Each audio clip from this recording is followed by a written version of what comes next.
또 여호와께서 모세에게 이르시되 너는 내 조상과 함께 누우려니와 이 백성은 그 땅으로 들어가 음란히 그 땅의 이방신들을 따르며 일어날 것이요 나를 버리고 내가 그들과 맺은 언약을 어길 것이라.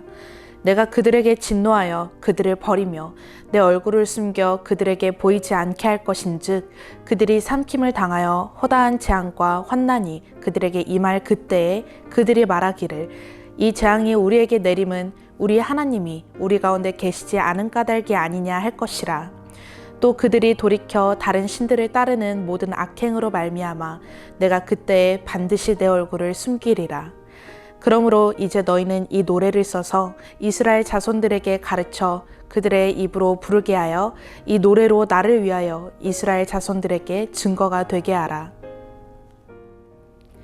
샬롬, 사랑하는 성도님들, 기쁜 주일을 맞아 함께 말씀을 나누게 되어 참 기쁩니다.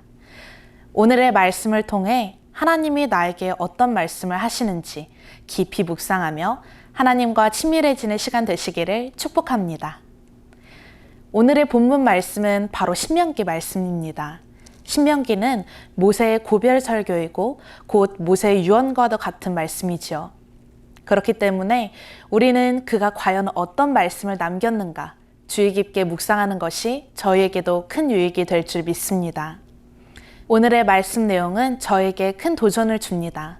하나님은 모세를 통하여서 모세가 죽은 후에 이스라엘이 하나님을 떠날 것을 예언하십니다.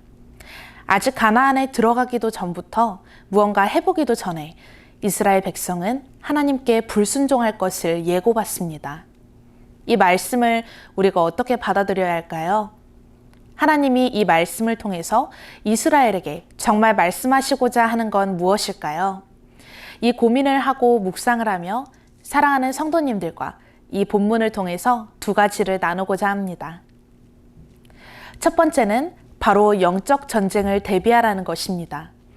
지금 이스라엘은 가나안 땅을 바로 앞두고 있습니다. 가나안에 들어가면 하나님이 선택하신 하나님의 나라가 그곳에 세워지는 것이죠. 국가에는 세 가지 요소가 필요합니다. 하나는 그 나라에 살 백성이 필요하고, 두 번째로는 그 백성이 살 땅이 필요합니다. 세 번째로는 그 나라를 다스릴 질서, 즉 법이 필요합니다. 지금 하나님은 이스라엘 백성을 선택하셔서 이끌어 오셨습니다. 그리고 모세를 통해 받은 율법이 있습니다. 또 눈앞에는 하나님이 차지하라고 하신 가나안 땅이 있습니다. 한 나라가 이루어지기 직전의 단계에 있는 것입니다. 이스라엘 백성은 드디어 끝이 보이는 광야 생활과 드디어 완성될 나라를 꿈꾸며 할렐루야 외치고 있었을 것입니다. 그런데 하나님은 그런 이스라엘 백성에게 너희가 그 땅으로 들어가면 이방신을 따르고 나를 버릴 거야 라고 말씀하십니다. 이스라엘 백성은 백성도 땅도 율법도 있으니 이제 완성이다 라고 생각했지만 하나님은 이제 정말 시작이다 라고 말씀하시는 겁니다. 광야 학교를 졸업하고 가나안 땅에 들어가면 이제 더 성숙한 믿음의 영적 전쟁이 기다리고 있다는 것입니다. 광야에서는 하나님밖에 의지할 수 없었습니다. 그런데 가나안에 들어와서는 이제 이방신을 따를 것인지 하나님을 따를 것인지 치열하게 믿음의 싸움을 싸워야 합니다.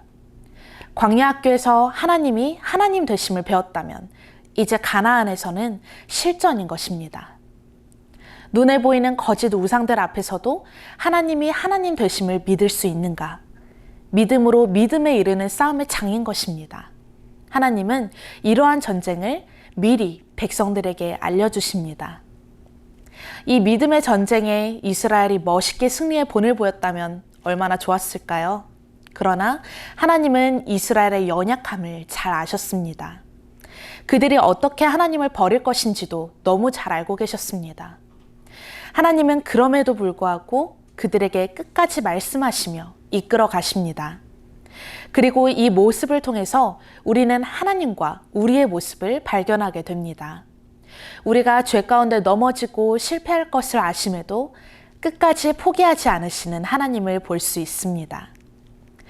그리고 하나님은 17절을 통해서 이스라엘이 그 전쟁에서 진 이유를 말씀해 주십니다.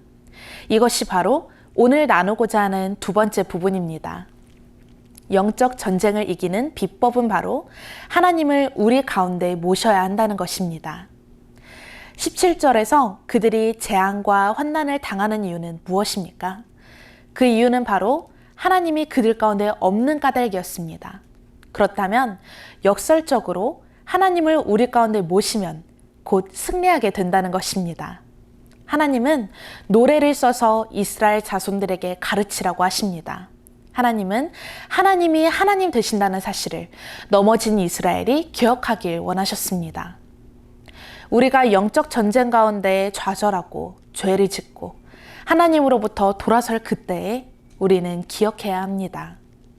하나님이 어떤 분이셨지? 하나님이 어떤 일을 행하셨지? 하나님이 광야 학교에서 나를 어떻게 인도하셨지?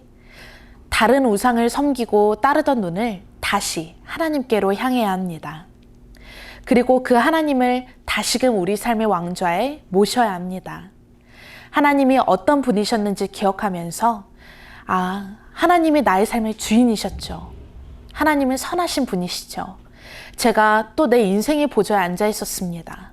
주님, 이제 다시 주님이 내 인생의 주인이 되어주셔서 이끌어가 주세요 하고 하나님을 붙잡아야 합니다. 사랑하는 성도 여러분, 우리는 어떻게 하나님을 기억할 수 있을까요? 우리는 여기서 신명기 11장을 떠올려 볼 수 있습니다.